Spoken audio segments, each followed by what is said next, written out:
ahoana marina fanjakana inona no misy eto fantaniana mipetraka atreto de ny hoe mbola tanytandalàna ve I Madagasikara sa efa tena tafiditra tanteraka ao anatin'ilay hoe fanjakana baroa na fanjakana lohamboto ny azo ambara aloha atreto dia fanjakan'ny baroa sy ny lohamboto no misy eto amin'izao fotoana izao nasehony Rajoelina omaly fa azy irery I Madagasikara ka izay tiany atao eto no atao fa tsy izay masoa ny vahoaka malagasy iza moa no tsy nanakihana ny seny izay nanao fianianana omaly io iza no tsy nampiseho fa tsy hitondra filaminana ho an'ny Madagasikara io seny io ny fiziriziriany tamin'ny fametrahana io mpikamba ny seny IRD io dia mana-pirofo fa tsy misy irarahin'ny Rajoelina izay tena safidin'ny vahoaka malagasy marina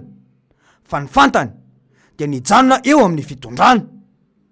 na maharary ny vahoaka malagasy aza ny fiainana amin'izao fiainana tsy misy rano fiainana tsy misy jiro fiainana tsy misy fandriam-pahalemana ara-tsakafo fiainana tsy misy asa mahavelona fiainana miaina amina fitokonana vao mahazo karama sy ny maro izay tsy voatanisa intsony dia nasehony miariary ankehitriny fa azy Madagasikara ko na iza faly na iza ho tezitra dia efa mazava ny azy fa any Rajoelina I Madagasikara ary azy ny fahefana raha olona tena tia tanindrazana tokoa I Rajoelina ka tena navita zavatra sy mahatoko fa tia azy ny vahoaka malagasy dia ny aino sy nankatoy ny fitakiana maro izay nataon'ireo mpanao politika sy ny firaisamon'ny pirenena lohamboto toy izany ve no hitondrana ity firenena ity fa niriany ve nisy nikorontana eto amin'ny firenetsika tsy ny mpanao politika izay nitaky io ihany no nampisehony izany fa atramin'ireo ray aman-dreny ara-panahy ao amin'ny FFKM ity mantsy no isan'ny fitakiana sy ny fanambarana izay nataon'ireo ray aman-dreny ara-panahy ireo mandroana io fividianana amin'ny taona 2024 io ny FFKM mamaha fiangonana mitoro ny fahatahorana an'Andriamanitra azy dia miantso ny rehetra hanao ny fahamarinana oloha laharana mandritra ny fanomanana ny fiatrehana ary aoriana ny fifidianana mba hosian'ny fankatiavana sy ny fandriam-pahalemana dia mipetraka ny fanontaniana hoe aiza ho aiza no iafaran'ity firenena ity raha toka ray aman-dreny ara-panahy sy manana andraikitra ngezabe eto amin'ny firenena aza tsy enoy ny filoam-pirenena io mazava mantsy no teny nataon'izy ireo teo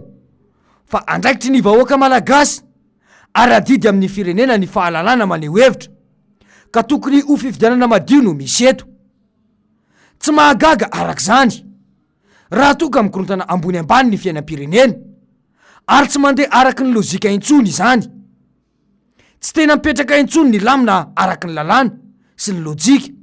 araky ny rariny sy ny hitsiny fa to samy manao izay saim-pantany ary revireveny ireo mpitondra eto amintsika miainga avy any ambony mantsy ny ohatra ary tsy misy fijerena tombotsoa ambon'ny firenena zany eto amintsika io fietsika nasehon'ny Rajoelina omaly io dia nilazany fa afaka miteny zay te hiteny ary afaka menomenona zay te menomenona fa tsy misy raharaiko izany fa izay tiako atao no atao eto ny mpanao politika malagasy mihitsy no nampisehony sy norefetsiny tamin'io fietsika io hoy mantsy ny antokotiky Madagasikara izay isan'ny antoko matanjaka eto amin'ny firenena raha nitondra ny heviny momba io hoe fitondrana nanao an'izay fanoloana ny mpikambana eo anivon'ny seny na dia efa nanao antsoavo ary ny tety amin'ny fanoherana ny antoko politika maro samihafa hoe tsy azo ampiasaina eto amintsika tsony io lalàna io raha ny contexte misy amin'izao satria manome eo amin'ny prise matanjaka ny eo anivon'ny fitondrana raha ny voalazan'io lalàna io tsinona dia maro no solotena ho tendrenao anisan'izany ny eo anivon'ny présidence ny manendry olonao ny eo anivon'ny ACC sady tsara ianao ny fifidianana ny karakara ny fifidianana ny eo anivon'ny olona zany na ny sénateur ny OGM fantatritsika nefa ny hoe raha ny loholona zany zao a iza ny maro anisa atao anatin'izany ary ny fifidianana loholona natao ambiletra na efa nisakanana ary zany endrika rehetrarehetra zany zany a dia mampiseho a ny tsy fisin'ny équilibre démocratique zany ka mbola ataon'ny fitondrana ihany nefa miziriziry miroso ao anatin'izay a fanovana ny mpikamban'izay a satria manana antony izy manana tanjony izy ny tanjony a dia efa nifanomanany amin'ny fifidianana amin'ny 2023 sahady ka eto zay dia milaza ary mbola manao antsoavo ajanony a le fanaovana amboletra amin'ny fitantanana ny rarahan'ny firenena fa tompona andraikitra nareo a mpitondra ankehitriny amin'izay mety ho krizy politika ateraka izao fietsika ataonareo zao. Marina mihitsy izay voalazan'izay azadiny fa io lalam-pifidianana tahaka io ihany koa no niatomboa ny etsiky ny solombavam-bahoaka telo amin'ny fitopolo ho teny amin'ny kianjany telo amby folo me ny faraika amby roapolo ny volana aprily 2024 ankehitriny ny lalàna 524 tsipika aotra roapolo tamin'ny 7 ny volana oktobra 2024 no mametraka ny rafitra sy ny fomba fiasa ny genie ny andiliny fa 5 amin'io lalàna io no mifehy ny fanendrena sy ny fifidianana ireo olona sivy mpikambana ao amin'ny genie raha io andininy fa 5 io no dinihana dia azo lazaina vetrany fa tsy afaka ametraka seni ho rafitra maleo tena fa miantany amin'ny antoko na vondrona politika no iseto ireto no antony izany ny filohan'ny repoblika izay mety mbola ho kandida amin'ny fifidianana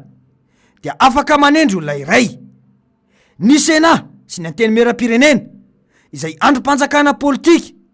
ary pomba n'izao fitondrana izao maro n'izao dia manana fahefana ny fidy olona iray avy raha eo amin'ny androm-panjakana telo ireo fotsiny dia efa mazava izany fa olony pomba ny fitondrana no mpikambana telo ao anatin'izany ny ACC indray izay sady androm-panjakana amin'ny tsara ny raharaham-pifidianana sy mamoaka ny voka-pifidianana amin'ny fomba ofisialy kanefa dia manendry olona iray ho mpikambanao ny ACC izany sady mikarakara ny fifidianana no mitsara izany ihany koa izany hoe misy fifangarona andraikitra ao anatin'izany lalàna izany raha ireo dia mazava ary tazana tamin'ny endriky ireo olona izay napetraka omaly fa seni ametraka fotsiny andrajoelona amin'ny fitondrana io amin'ny fifidianana manaraka fa tsy hisy fifidianana mangarahary izany eto Madagasikara dia hoy hatrany ny mpanao politika hoe miaino ny ao anivon'ny atao hoe mpitantana fanjakana amin'izao fotoana zao satria matony ny RMDM na ny mpanohitra ny manambara sy milaza ireny antsoantso maro isan-karazany ireny hoe alao aloha mba jerena tsara ny makasika nyty fitantanana ny CENI na ny HCC na ny zavatra rehetra nambara tany aloha rehetra teo satria fantatsika fa ireny ene no miteraka krizy miverimberiny rehefa tsy milamina aty amboalohany a ny atao hoe règle de jeu makasika an'ireny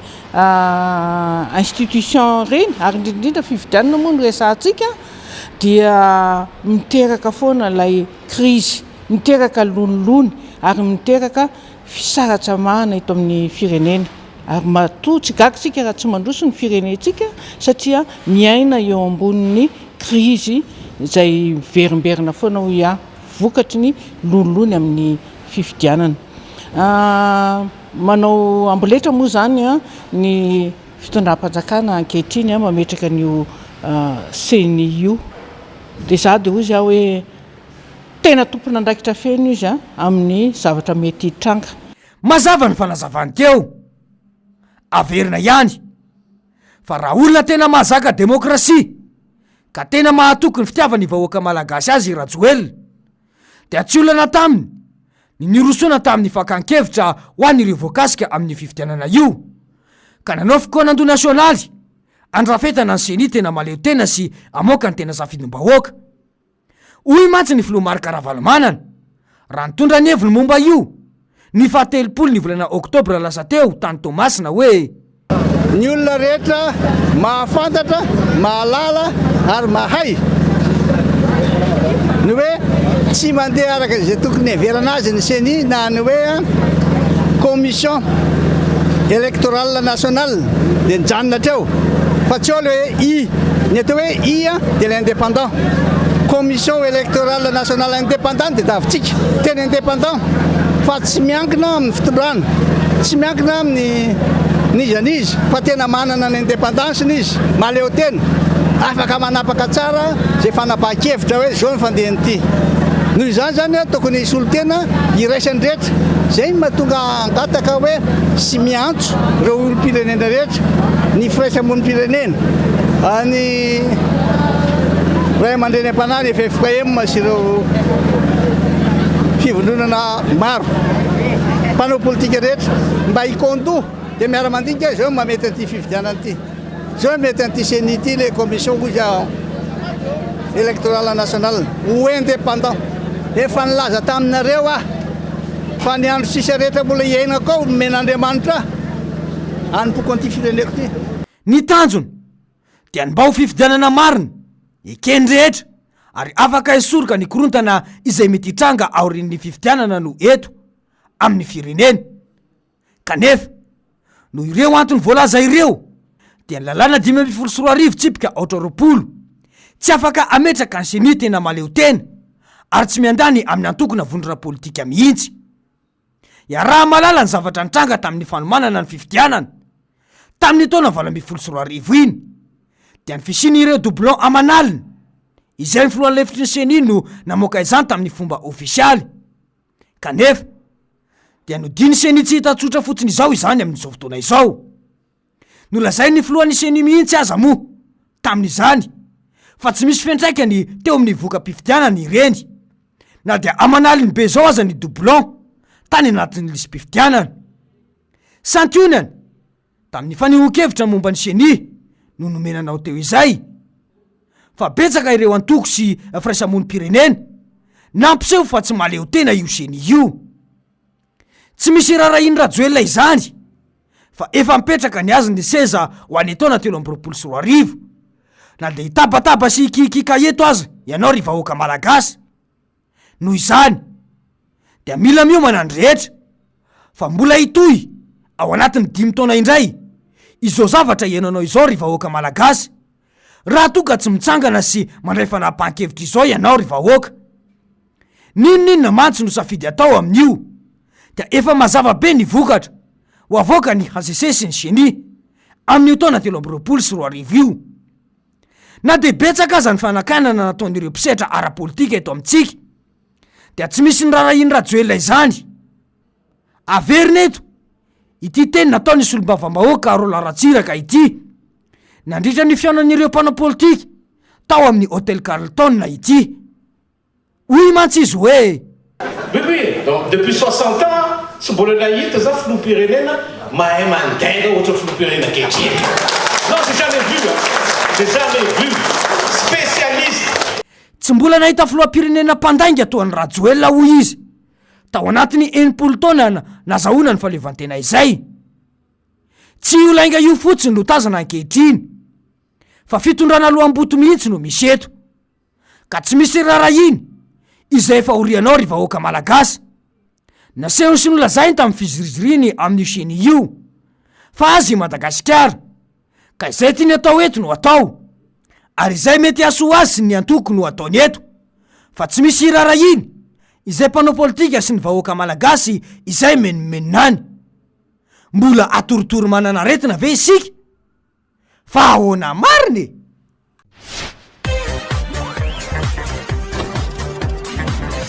Ahoana mariny?